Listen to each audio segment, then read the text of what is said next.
college professor was secretly watching an adult film. He was shocked to discover that the male lead looked exactly like himself, but he was absolutely certain he had never taken part in any filming, yet the truth was right in front of him, until he found the actor's name in the ending credits of the movie. Then he looked up Anthony's information online, and took out a photo of himself for comparison. The two of them looked like the same person. This threw Jack into deep thought. Even during his lectures in the daytime, he kept getting distracted by it, but soon he came up with a crazy idea. Jack first found the address of Anthony's company, then he bought sunglasses to disguise himself. Finally he drove to the company. As an employee opened the door, he quickly slipped into the building. At first Jack felt really nervous, but he didn't expect someone would still recognize him. Anthony, hey, long time no see.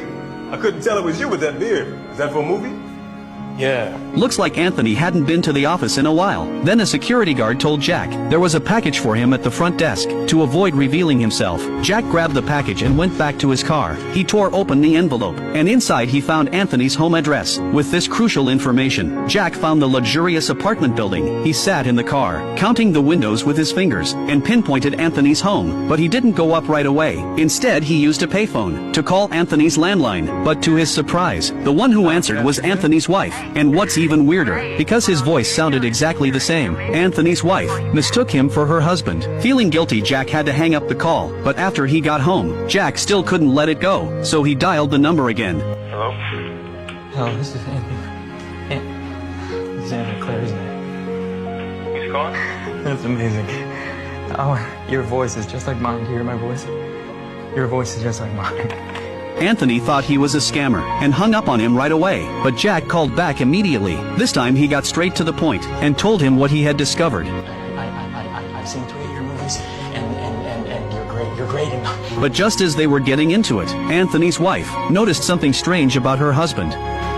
Who was that? The woman suddenly discovered something terrifying. Her husband would lock himself in the bathroom as soon as he got home, and he would stay on the phone for 3 hours straight. She thought her husband was having an affair, but the man claimed it was just a fan of his. That answer made the wife burst out laughing, because Anthony was just a D-list actor. He barely even had lines in the movies he shot. How could he possibly have fans? It was obvious her husband was lying, but Anthony immediately fired back. He said the person on the phone was just a random man. Are you seeing her?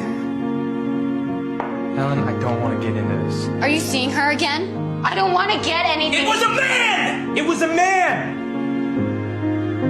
What do you think it was, a jealous husband? Yeah. This led to a huge argument between them, but what the wife didn't know at the time was that Anthony wasn't lying. The caller really was a man. He had just accidentally discovered that he looked exactly like Anthony. So driven by curiosity, he decided to dig deeper. The man kept calling him non-stop, so Anthony started researching Jack online. He found out Jack was a college professor, and one night while the wife got up, she found a note in Anthony's clothes. She opened her laptop and searched the name, and also found Jack's information. The next day she went to Jack's university, and found the man who looked exactly like her husband. At the same time Jack noticed the woman. Everything all right? How many months are you? 6. Never know how your day's gonna turn out. Have a nice day. After Jack left, the wife immediately called her husband. What's up, honey? Hello? Then the wife returned home. She admitted to Anthony that she went to see Jack. She said if she hadn't seen it with her own eyes, she would never believe that two people could look exactly the same. But Anthony remained calm, because earlier that afternoon, he had already arranged a meeting with Jack at a hotel in the suburbs for the next day. Even though they both thought they were ready, they were still shocked when they met, because they looked way too alike. As the tension peaked, Anthony was the first to speak. He asked Jack to hold out his hands, and they were identical. Then Anthony unzipped his jacket, revealing a scar on his chest. He asked Jack if he had the same scar, but unexpectedly Jack suddenly panicked. When's your birthday? This is a bad idea. Before he left, Jack returned the letter he had taken that day, and walked out of the hotel. After calming down in the car, Jack decided to let it go, and just live his normal life. But fate had other plans. Anthony seemed excited by the whole thing, and started secretly following Jack's girlfriend. Little by little, Anthony even started having an evil idea, just to seduce his best friend's girlfriend. The man studied a foreign language for 10 hours a day. He even quit his $1 million job, only to get closer to the woman more easily. After stalking her several times, Anthony found out where the woman worked. Then he went even further and tracked down her husband. But what shocked him the most was that the two of them looked exactly the same. This gave him the perfect setup to carry out his twisted plan. Anthony got straight to the point. Can I ask you something, just man to man? Did you sleep with my wife? but Jack didn't respond at all, which drove Anthony completely insane. He thought since Jack used their identical looks to cheat with his wife, then to get revenge, he should also sleep with Jack's girlfriend. You want me out of your life? This is what's gonna happen first. You can give me your clothes and your car. I'm gonna take your girlfriend on a little romantic getaway. I'm gonna bring her back home tomorrow, and I'm gonna come back here, and I'm gonna bring back all your stuff, and I'm going to disappear from your life forever. Then we will be even. But what no one expected was that Jack actually agreed to Anthony's request. The next morning, Anthony took Jack's girlfriend and drove off for a vacation. Meanwhile, Jack pretended to be Anthony and entered the luxury apartment for the first time. After going inside, Jack didn't see Anthony's wife, so he used this time to get familiar with the layout, then changed into Anthony's clothes and waited quietly. At this point, Jack had no idea what was about to happen. He waited until evening, when Anthony's wife finally returned from work. Jack was extremely nervous, afraid he'd give himself away. Luckily, the woman didn't talk to him much. She just went straight to bed. But to hide his guilt, Jack forced himself to greet her. Since getting pregnant, she hadn't seen her husband this warm in a long time, so she was very moved. Why don't you go to bed? Jack pretended to be calm and laid down next to her, but he didn't take off his clothes. It wasn't until she reminded him that he revealed his thick chest hair, but her expression suddenly changed, as if she had sensed something. Sure enough, just as she turned over, she asked a chilling question. Did you have a good day at school?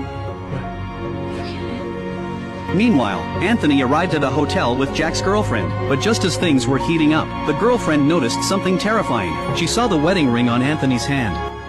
I've always had this. Furious, she tried to leave, but while Anthony was driving, the two got into a fierce argument, which eventually led to a tragic car accident. The next morning, the news reported the crash. Anthony and Jack's girlfriend were both killed, but the strange thing was, Jack didn't seem shocked at all when he heard the news.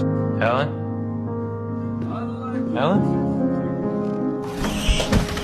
That's where the movie ends. In fact, it was a film about split personality. Anthony, a D-list actor, had been out of work for a long time, but still had to provide for his family. So he started teaching part-time at a college. After his wife got pregnant, he gave in to temptation and started seeing another woman, even though he knew it was wrong. He couldn't resist the girlfriend's charm. Eventually, he created a new persona, a teacher named Jack, to be with the other woman, while subconsciously trying to end the twisted relationship. The final car crash was actually his imagined way of breaking up with his girlfriend, and the repeated spider imagery in the film was no coincidence. In Western culture, spiders symbolize dark desires, so the more you try to suppress one desire, the more another one grows. From Jack's final expression, you can see he was completely trapped in a vicious cycle, one he may never escape from.